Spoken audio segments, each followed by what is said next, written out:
영원함이로다. 지혜로 하늘을 지으신 이에게 감사하라. 그 인자하심이 영원함이로다. 오늘도 하나님의 성호를 찬양하기에 달려나온 계동의 모든 성도님들 한 분 한 분을 축복하여 주옵소서. 하늘의 위로와 평안으로 가득 채워주옵소서. 예수님의 이름으로 기원드립니다. 26장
주보에 나와 있는 저희 고백을 함께 하십니다.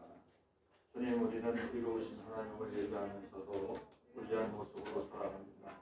우리의 불의함을 불쌍히 여겨주옵소서. 우리는 주님께서 값없이 주시는 예루살렘에서도 우리의 몸을 피난 이웃들을 외면하며 살고 있습니다. 우리의 사랑은 입술에 머물렀으며 교회의 문을 넘어서지 못하였습니다. 우리의 죄를 용서하여 주옵소서. 이제 우리로 언제 어디서나 주님의 제자답게 먼저 그의 나라와 교회를 구하며 살게 하시고 너를 만난 이들이 주를 대하듯 이웃을 섬기며 살게 하옵소서. 예수 그리스도의 이름으로 기도드립니다. 아멘. 하나님께서 우리에게 주신 용서의 말씀입니다. 나는 너희에게 이르노니 너희 원수를 사랑하며 너희를 박해하는 자를 위하여 기도하라. 이같이 한즉 하늘에 계신 너희 아버지와 우리들이니 이는 하나님이 그 해를 악인과 선인에게 비추시며 비를 의로운 자와 불의한 자에게 내려주십니다.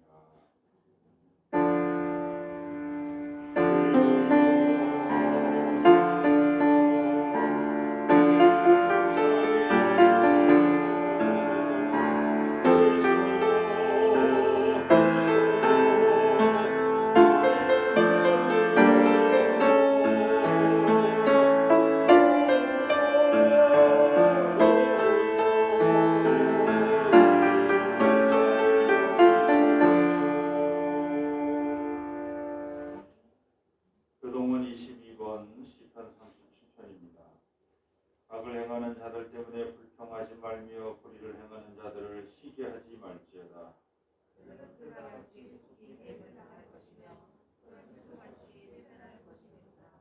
여호와를 의뢰하고 선을 행하라. 땅에 머무는 동안 그의 성실을 먹을 거리로 삼을지어다.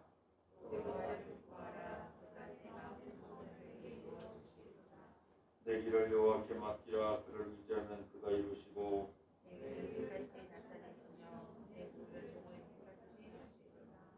여호와 앞에 잠잠하고 참고 기다리라.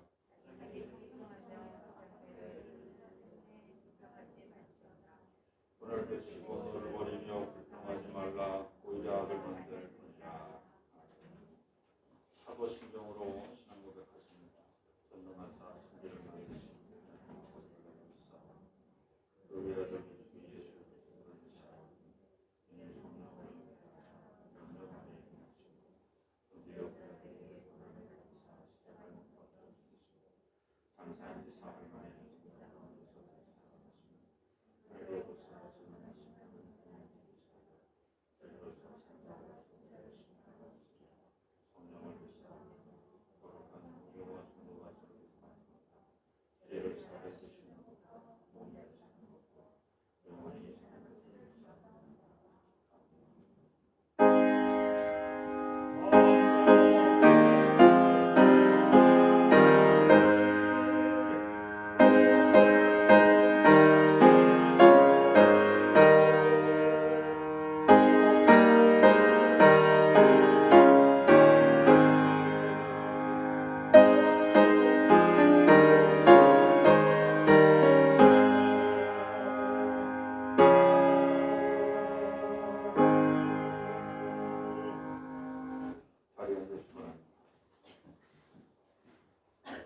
하나님의 큰 사랑을 경험하기 오늘도 주의 전에 달려나옵니다. 주님, 이 모습 이대로 받아 주시옵소서. 세상에 살아가는 동안에 묻었던 더러운 것들 생각하고 또 보지 말아야 하는 것들, 듣지 말아야 될 많은 것들을 들음으로 저희들이 알고 또 모르고 지은 많은 죄들이 저희 안에 가득 차 있습니다. 저희들의 더러운 것을 깨끗이 씻어 주시옵소서. 오직 하나님만을 의지하고 하나님만을 바람으로 말미암아 하나님의 역사하심으로 저희들이 새롭게 변화되어 새 삶을 살아가는 부활의 삶을 살아가는 우리 모두가 되게 도와주시옵소서. 지난 95년 동안도 개동교회를 지키시고 보아신 하나님의 큰 사랑을 저희들이 깨닫습니다. 주님 오시는 그날까지 교회가 아름답고 올곧게 잘 세워질 수 있도록 저희들이 합력하게 도와주옵소서. 헌신하게 도와주옵소서. 저희들이 좌로우로 치우치지 아니하는 충성으로 하나님께 나아가게 도와주옵소서. 세상에 나아가서 빛으로 소금으로 살아가는 우리 개동의 모든 성도님들, 어느 곳에 있든지 그곳에서 승리하는 삶을 살게 도와주시옵소서. 어렵고 힘든 주변의 사람들을 볼 때마다 저희들을 위하여 간구하고 충고하는 그 기도를 멈추지 아니하게 도와주옵소서. 저희들의 작은 몸짓 하나하나로 이 세상이 변화되어지고 있는 줄로 믿습니다. 저희들을 써주시옵소서. 코로나19로 참 어렵고 힘든 시절을 지나가고 있습니다. 하지만 저희들 지치지 않게 도와주옵소서. 낭망하지 않게 도와주옵소서. 독수리가 날개치며 올라간 같은 새 힘을 허락하여 주소서. 날마다 하나님의 성호를 찬양하고 감사함으로 즐겁고 기쁜 마음으로 살아가는 우리 모두가 되게 도와주시옵소서.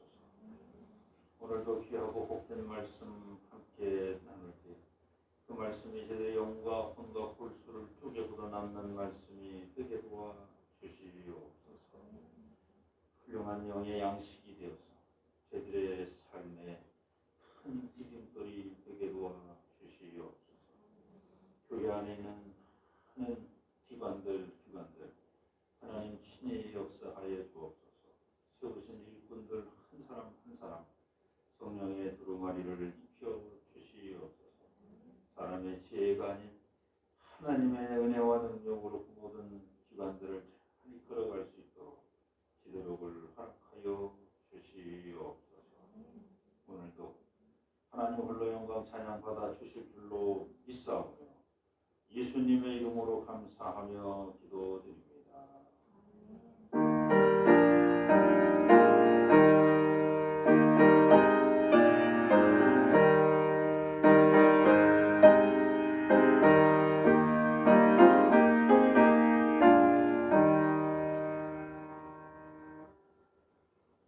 오늘 이 아침 우리에게 주시는 하나님 말씀입니다. 창세기 50장 15절로 21절.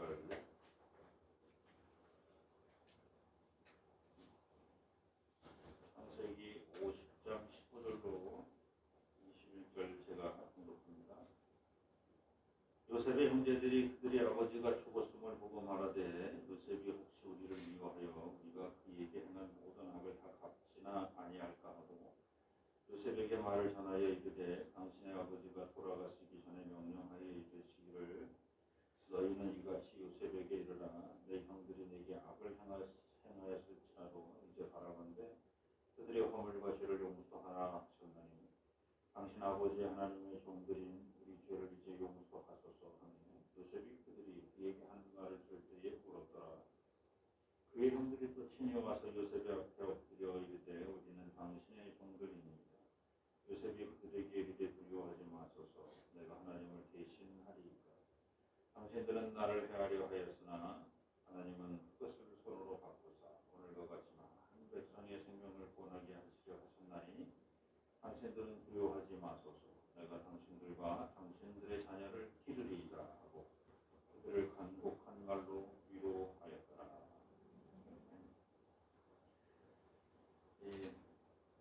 때는 이제 한나 여성들의 특성이 있는데 저희가 1부 때는 특성이 없어서 저희가 찬송으로 계십니다. 438장 내 영혼이 은총이고 찬송가 438장 우리 모두가 특송한다는 마음으로 함께 특송하십니다. 1절 2절 하시고 간주하고 선교를 하겠습니다.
할렐루야. 우리 옆 사람과 인사하십시오. 잘 오셨습니다.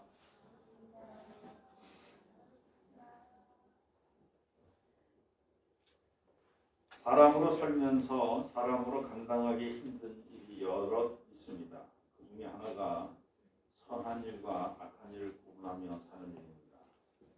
가령 여리고 성으로 가는 길에 강도 만나 거의 죽을 뻔했던 사람, 즉 사마리아 사람이 도움으로 살아난 그 사람이 알고 보니 천하에 불도 없는 살인마였다면 사마리아 사람이 행한 일을 두고 선한 일을 행하였다고 말하기는 어려울 것입니다. 그렇다고 죽음 직전 정신을 잃고 쓰러져 있는 그 사람을 깨워서 당신의 직업이 무엇이고 지금까지 당신은 어떻게 살아왔냐고 물어볼 수도 없기 때문입니다. 이는 태초에 인간인 아담이 선악을 구분하지 말라는 하나님의 법을 어기고 선악을 알게 하는 나무의 열매를 먹은 원죄로부터 생긴 일이기에 누구를 탓할 수도 없습니다. 중요한 사실은 선과 악이라는 것은 창조 이전과 창조 직후에는 없었다는 것입니다. 오직 하나님과 하나님의 말씀만이 존재하였기 때문입니다. 선과 악의 구분은 창조 이후 얼마의 시간이 지나니 바로 그 아담의 행위로 시작된 것입니다. 그때부터 하나님의 뜻을 거스리는 모든 것이 악으로 규정된 것입니다. 선한 하나님을 대적하는 또 다른 악한 하나님이 있을 것이라고 믿으면 안 됩니다. 하나님이 계시고 그 하나님의 말씀을 거역하는 피조물이 있었다는 것입니다.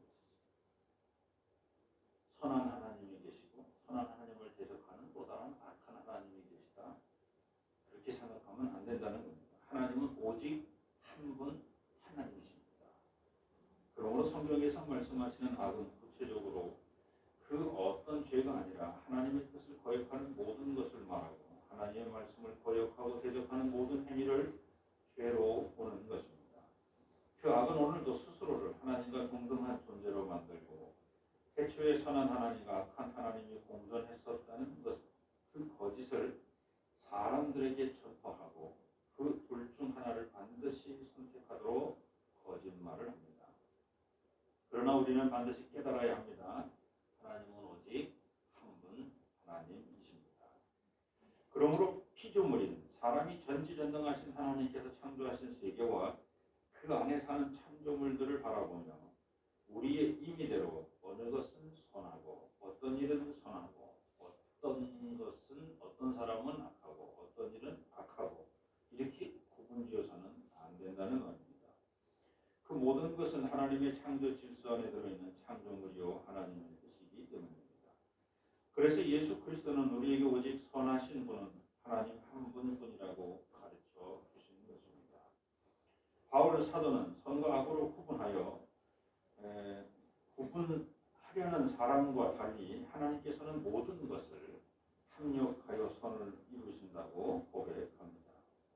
로마서 8장 28절 말씀입니다. 우리가 알거니와 하나님을 사랑하는 자, 곧 그의 뜻대로 부르심을 입은 자들에게는 모든 것이 합력하여 선을 이루느니라. 창세기는 모든 것을 합력하여 선을 이루시는 하나님의 이야기로 가득 차 있습니다. 그 중에서 요셉을 통해 이루시는 하나님의 이야기는 가장 긴 이야기입니다.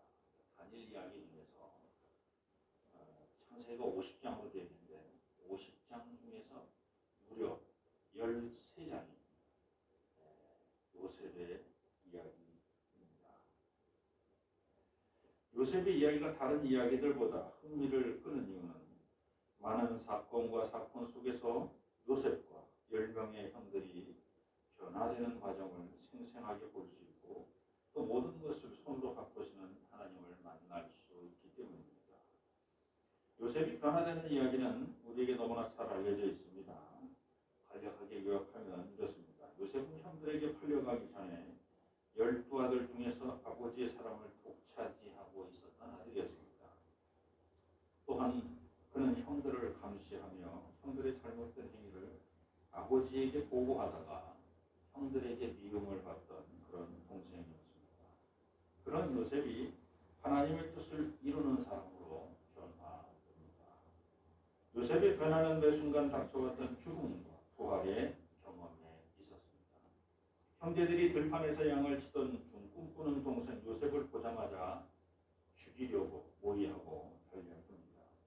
이때 요셉은 자신의 의지와 상관없이 형들에게 이미 죽임을 당한 것입니다. 힘으로는 도저히 10명의 형들을 이길 수 없기 때문입니다. 그러나 직접 죽여 피를 흘리지 말자는 맏형 르우벤의 중재로 요셉은 죽었다가 다시 살아납니다. 잠시 후 요셉은 물 없는 구덩이에 던져져서 또 다른 죽음을 경험하게 됩니다. 그때는 넷째 형 유다의 제안으로 노예로 팔리면서 다시 살아납니다. 애굽에서는 보디발의 아내 요구를 들어주지 않아 감옥에서 갇혀서 죽음을 경험하고 바로의 꿈을 해몽함으로 다시 살아납니다. 맞습니다. 요셉은 몇 번이고 죽었다가 다시 살아난 경험을 한 사람입니다. 부활을 목격한 사람이 아니라 부활을 경험한 사람이었습니다. 그 살아난 모습이 얼마나 영광스러워 보였는지 애굽의 바로는 그를 하나님의 영에 감동된 사람으로 그 자리에서 인정합니다. 그 죽음과 부활 사이에서 요셉은 하나님께서 역사하심을 인정하고 그의 은혜를 고백하였습니다. 그는 하나님의 영에 감동된 거듭난 사람임에 틀림없었습니다. 요셉이 변화되는 이야기하는 대조적으로 형들이 변화하는 내용에 대해서는 대부분 관심이 없었습니다. 그러나 요셉이 변화되는 과정과 다른 각도에서 형들도 매 순간 죽음과 부활을 경험하며 변화하고 있었다는 사실입니다. 10명의 형들이 애굽으로 곡식을 사러 갔다가 애굽 총리에 의하여 첩자로 몰려 감옥에 갔습니다. 이때 형들은 죽은 목숨입니다. 그러나 총리 요셉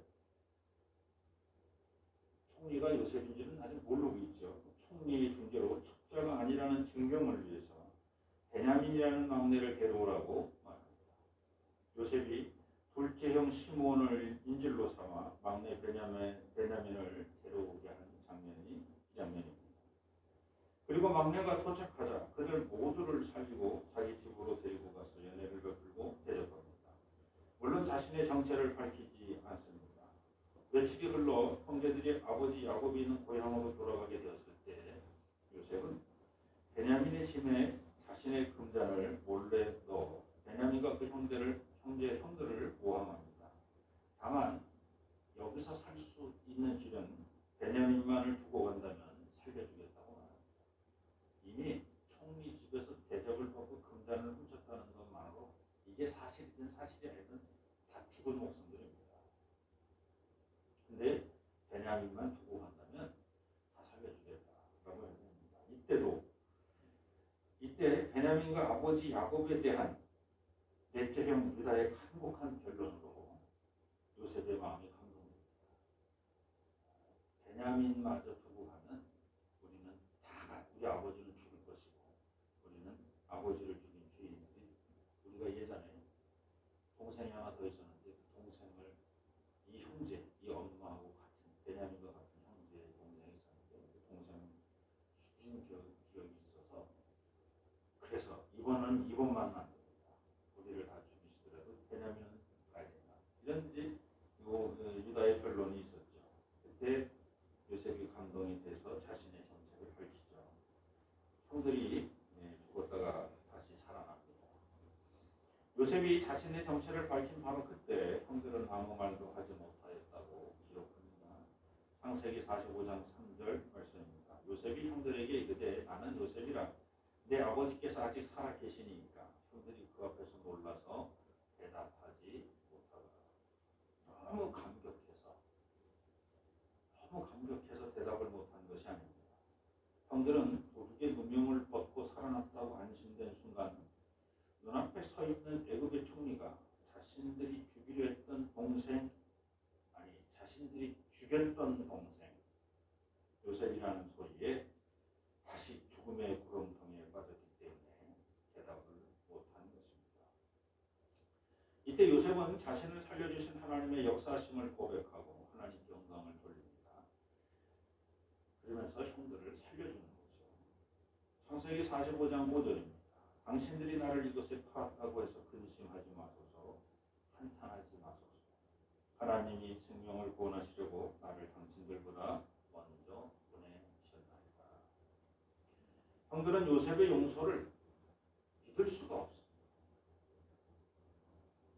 요셉이 있으면 살려주는데 그건 네 생각이고, 내가 너를 용서했어. 그건 네 생각이고, 나는 아직 용서 못 받았어. 내가 가슴이 뻥 뚫려 있도록 네가 나를 어떻게 네가 죽어. 그러면 네가 날 용서하는 걸 알겠어.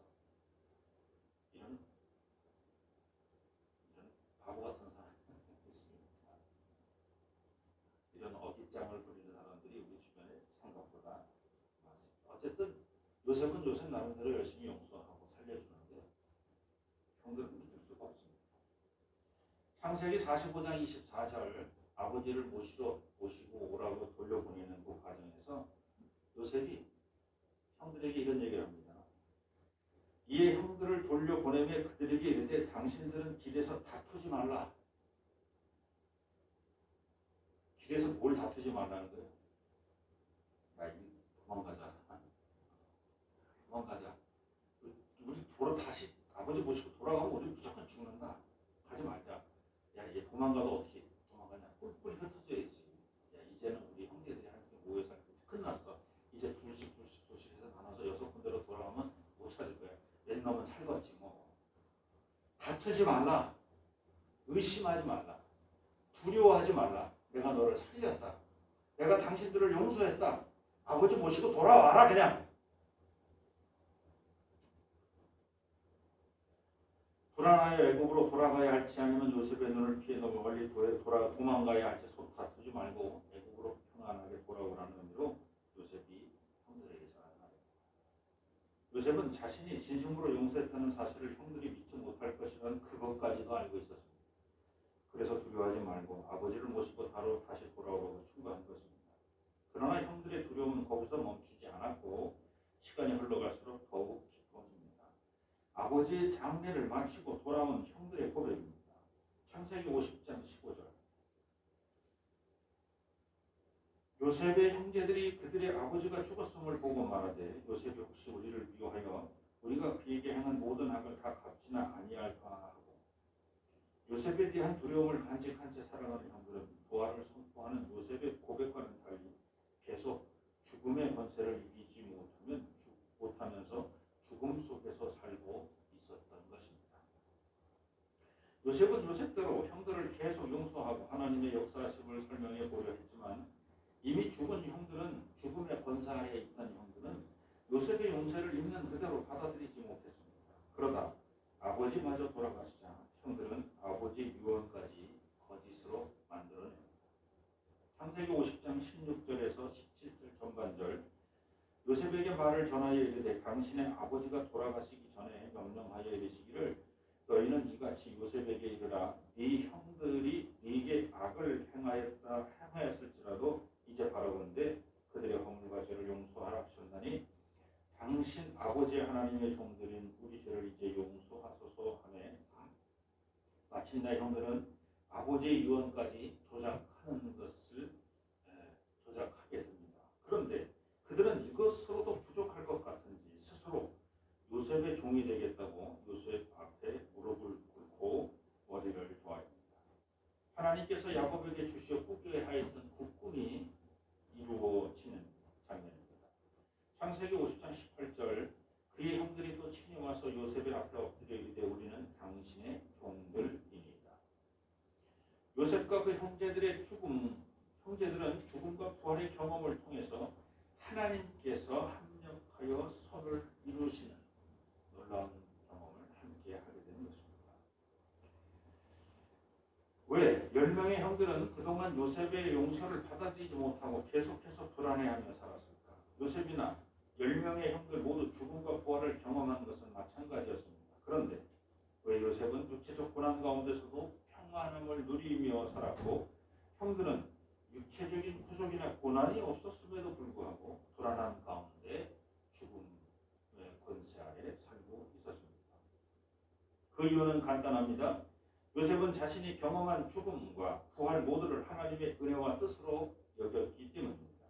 그러나 형들은 자신들의 죄로 죽음 속에 매몰되어서 하나님께서 예비해 주신 부활을 보지 못했기 때문에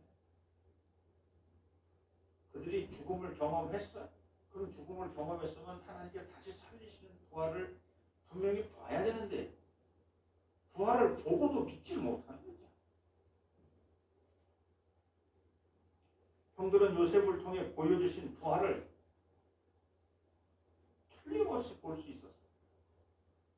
그런데 그게 믿어지지 못했습니다. 요셉으로부터 용서의 말을 들은 형들은 죽음을 경험하긴 했으나 부활을 경험하지 못했기에 요셉이 변하여 새 사람이 되었다는 사실을 이해할 수 없었습니다. 형들은 변하여 새 사람이 된 경험이 없었습니다. 그래서 그들은 애굽에 정착한 지 17년이 지난 오늘까지도 불안하게 사는 것입니다. 이미 용서받은 지 17년이 지났어요. 이미 부활해라. 부활을 자기들이 목적하고 본 지 17년이 지났어. 근데 믿어지지가 않는 거야.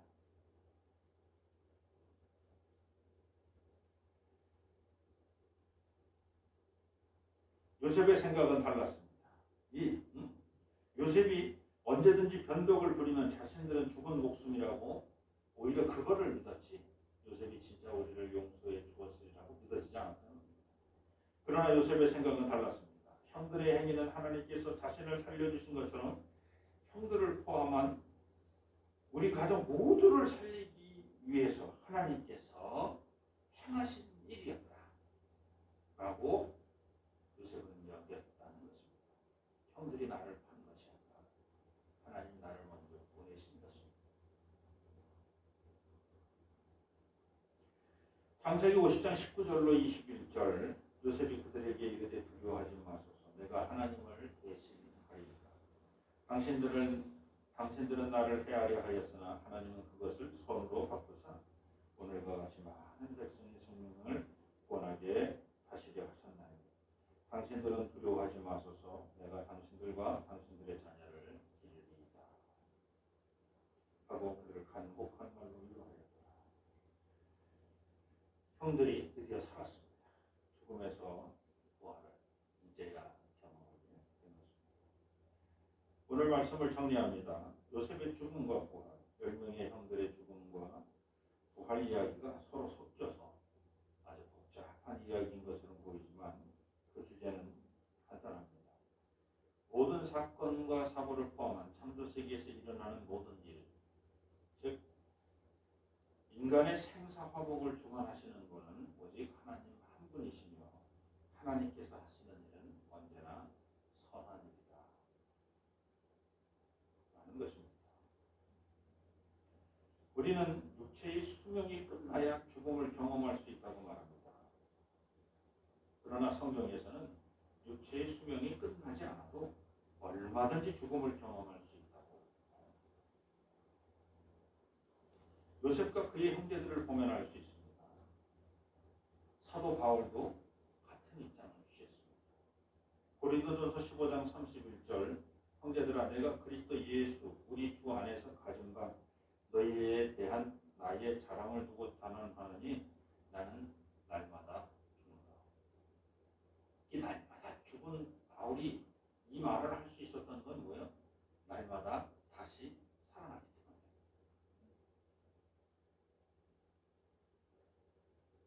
숨이 꽉가닥 넘어가야 죽은 게 아니라 그래 그때 내가 죽음을 경험했어. 그게 아니라 죽음은 매 순간 우리는 다 경험할 수 있어요. 매 순간 경험할 수 있어요. 꼴까닥 넘지 않아도요. 죽음이 뭔지 다 알아. 매 순간 그 죽음을 경험할 수 있어요. 그렇습니다.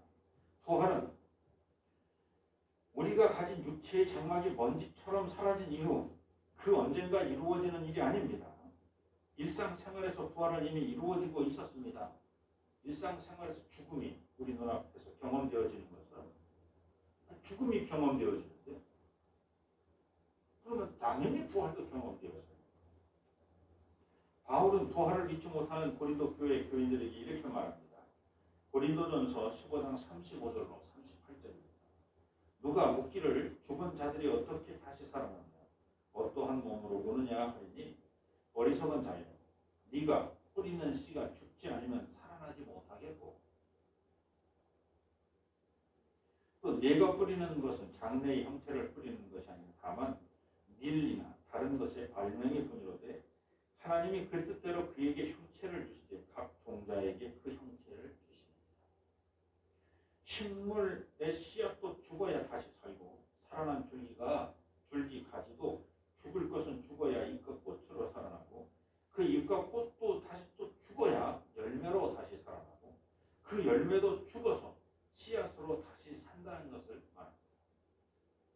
하나님께서 창조하신 창조 세계 안에는 이미 죽음과 부활이 당연한 질서로 행해지고 있었다는 것입니다. 그러나 우리 인간만이 부활이라는 것을 완전히 믿지 못하고 부활이 죽음도 믿지 못하고 부활도 믿지 못해. 뭐 죽음은 보니까 죽음은 알겠어. 근데 부활은 어디 부활이 어디 있어? 완전히 부인하고 또 부활을 믿기는 믿는데 그 언젠가 그 어느 날 그 마지막 심판 때 그때 이루어지는 것이 부활이야 라고만 생각한다는 거예요. 일상 속에서 매일 죽고 매일 부활하는 걸 그게 믿어지지가 않아요. 그래서 부활을 저 먼 미래에다가 전당포에 맡겨버렸어요. 그래서 소원을 가진 양반 죽지 않으려고. 왜? 부활은 한 번밖에 없는 거야. 오늘 죽으면 나만 손해야. 나만 손해. 그래서 죽지 않으려고 하고요. 십자가 지지 않으려고 십자가를 피해 다니는 거예요. 왜 십자가 지는 순간 죽는 거니까. 부활은 짧아. 옛날 언젠가 있을 날인데 그때를 언제 기다려? 그러니까 어떻게든지 오늘은 내가 죽으면 안 돼.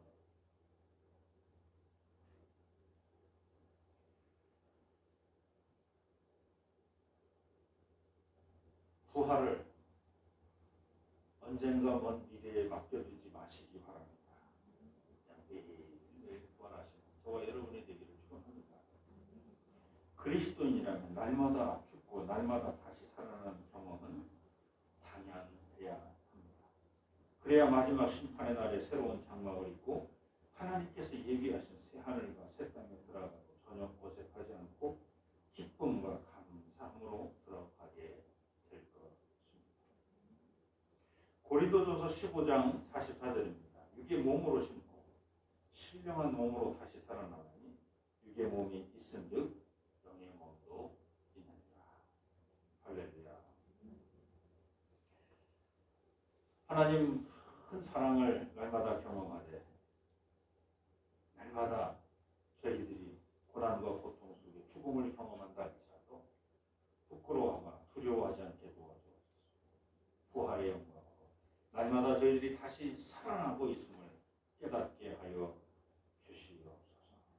이 모든 것이 하나님의 뜻 안에서 합력하여 선을 이루시는 하나님의 뜻임을 저희들이 깨닫게 도와주시옵소서.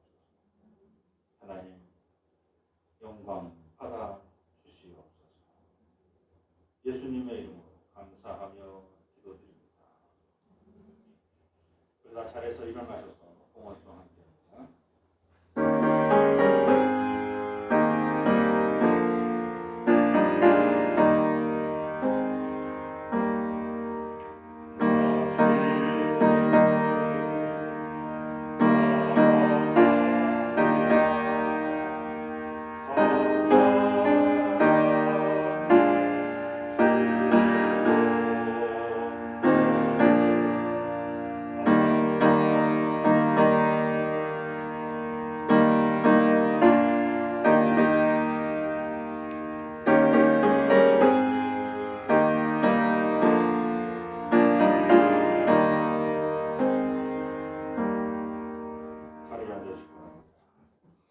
하나님 고맙습니다. 오늘도 신령과 진정으로 주 앞에 달려나와 찬양과 경배를 드립니다. 또 빈손으로 나오지 아니하고 귀한 예물을 주 앞에 드립니다. 이 예물 주님 받아 주옵소서. 여러 가지 하는 제목 주님께서 하십니다. 삶의 정황을 주님께서 하십니다.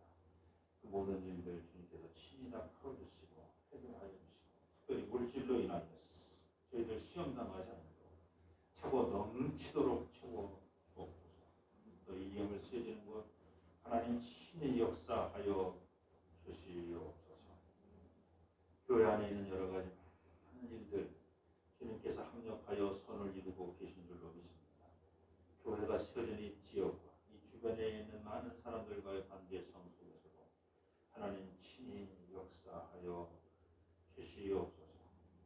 코로나19로 힘들어하는 우리 주변의 이웃들 주님께서 친히 찾아주셔서 코로나19가 저들에게 고난과 고통뿐만 아니라 부활의 영광을 보여주고 있음을 깨닫게 하여 주시옵소서. 얼마 남지 않은 대한민국 대통령 선거 하나님을 아는 하나님을 두려워하는 하나님의 일꾼을 세워 주옵소서. 예수님의 이름으로 감사하며 기도드립니다.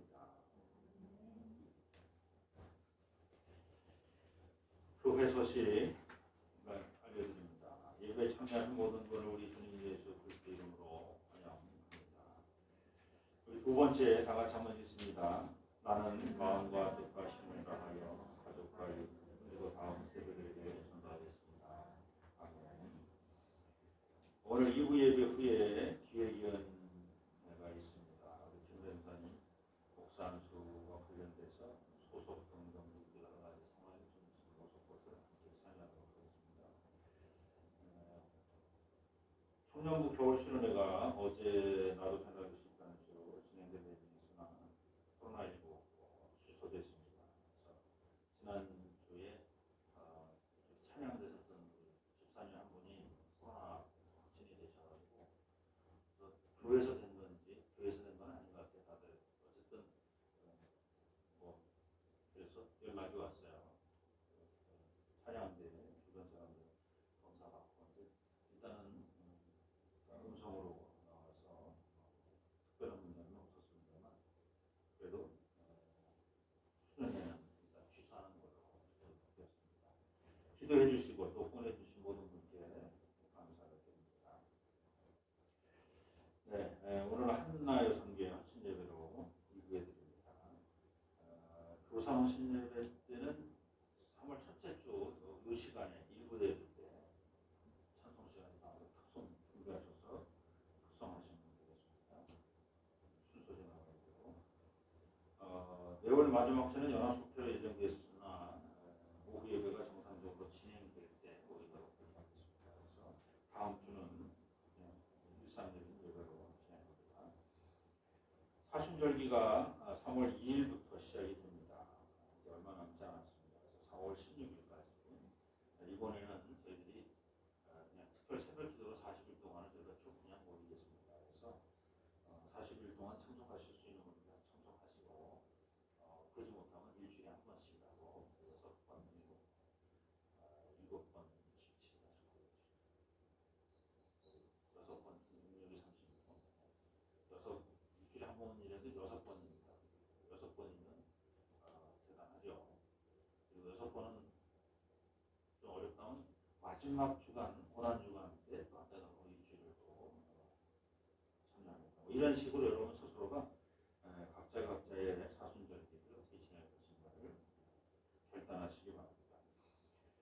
네, 나머지 부분들은 여러분 살펴보시기 바랍니다. 3.1절 기념 예배, 동대문 복원 예배에 이 스크린턴 서거 100주년 특별한 기념 예배를 드리는데 종로 지방과 서울연회가 공동으로 주관해서 예배를 드립니다. 그래서 포스터를 위에다가 붙여놓습니다. 아래층에는 제가 붙여놨습니다. 네, 또 다른 방법 있습니다. 우리 남나희 장로님이 안 계셔서 깜짝 놀랐습니다. 게시기에 오셔서 이거 보시고 한나여 선생님 그래서 나는 그냥 오해 안 해서 나는 헌신 예배 드립니다. 알겠습니다. 또 다른 광고 있으십니까? 없으시면 우리 다 자리에서 일어나셔서 마지막 찬송 함께 하겠습니다.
길이요 진리요 생명 되시며 우리 삶의 주인 되신 우리 주 예수 그리스도의 은혜와 독생자를 이 땅에 보내시며 우리 모든 죄를 사해 주신 아버지 하나님의 크신 사랑하십니다. 성령님의 내자시고 위로 교통 충만하시며 날마다 죽고 날마다 부활을 경험하는 우리 개동의 모든 성도님들 머리 머리고 그들의 가정과 삶의 터전과 자녀손들 머리 머리 교회가 세워진 이 지역과 이 지역에 더불어 함께 사는 모든 지역의 주민들 그리고 지역을 순례하는 순례자들 머리 머리 또한 이 나라와 이 민족과 역사 위에 이제로부터 영원토록 함께하여 주시기를 간절히 축원하옵나이다.